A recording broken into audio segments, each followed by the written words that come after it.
All right, so the choice to live chastity can be so utterly confusing for some people. Whether you're a gal who won't enter a relationship unless the guy has committed to chastity, or you're a gal in a relationship where sex is not a part of your relationship, some people can be like, what the heck do you mean that you and Robbie aren't having sex? When they find out this is something you have chosen, a lot of people have a lot of questions, or they put pressure on you, or they badger you about it. Some people just don't get how two people can be in love with one another without sex being a part of the relationship, or why on earth you'd make the choice to live chastity and want that as part of your relationship and have that as a criteria for the kind of man that you want to date in your life.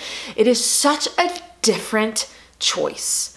And that's why it can be so startling and so confusing for people, and why they might have a lot of questions. And some people aren't comfortable with that decision that other people make. So people might ask you all these different kinds of things, like, why is that important to you? Why aren't you and your boyfriend having sex? Blah, blah, blah, blah, blah. And you might be like, yeah, so, and you might have no idea what to say to these people.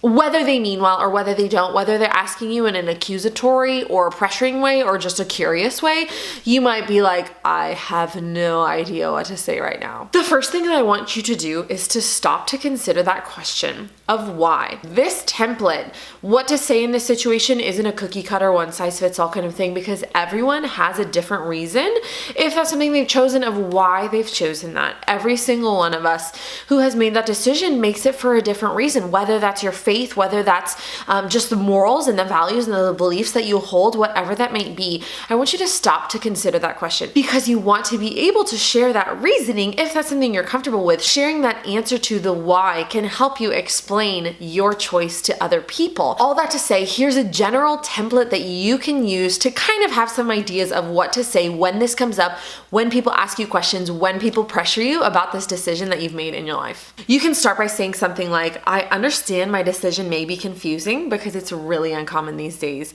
but this is something that's really important to me because fill in the blank. Anything from you want to respect your own dignity and the dignity of the other person, or because you follow what God asks of you.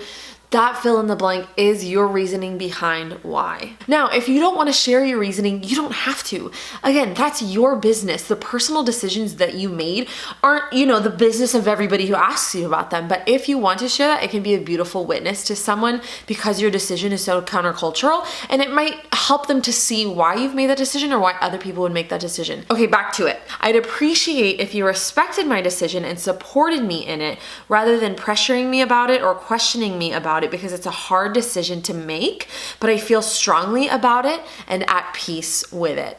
Now, the person might not be pressuring you or questioning you, so you can kind of take that and change it as you want to, but I feel like that's something a lot of women experience, is that pressure, are those questions, is that badgering, so that's why I put that in there. Asking for that support and that respect is really important. It might blow that person back for you to say like, hey, this is a really hard decision to make. Can you support me in this by not pressuring me to do otherwise, or telling me I'm stupid or anything like that? Can you support me in this? And respect that this is really hard, and this is a really hard thing that I'm doing. It's completely different than what the world is telling me to do, but I've made this choice. And there's so much to be said for this openness and this honesty, and asking for that respect from someone to say, hey, can you respect me? Can you respect this choice that I've made? Is a positive and good thing that you can ask of that person. If at any point you feel like they're crossing the line into a place where you don't think that what they're asking about is their business, you can say, this isn't your business. You're allowed to say that. You don't have to share with anyone any of your personal decisions, your private life, that you don't want to. And if they've crossed that line into, like, they're asking about things that are absolutely none of their business, you are allowed to stand up for yourself, girl, and say, this is none of your business, in a kind yet firm way, to say, hey, this isn't your life, this is my life, this is what I've decided, and I'm cool with what I've decided. So again, this is really hard. As I shared about in a video a couple weeks ago, chastity isn't convenient, and making these choices aren't always a comfortable, free, and easy thing. They can be really hard and really challenging, but it is okay to stand up for yourself in these situations, and it's good to stand up for yourself, and it's good to share something like this with that person who may not get it. So that's a template that you can use for these situations, because I know they come up a lot in the lives of us as young women trying to choose good for ourselves and make positive choices that go along with our morals and our values, which are so different than the world, but that's okay. It's good to be different. I love being different. It's a lot of fun to be different. So if you want to talk further about this, if you want to talk about situations you've been in or stories that you've got relating to this topic, you can go ahead and leave those in the comments below. I love hearing from you guys. Please subscribe to my channel and share these videos with your friends so that we can encourage women across the world to stand up for themselves, to support one another, to love one another, and to love themselves. That's all for today. I'll talk to you soon. Bye!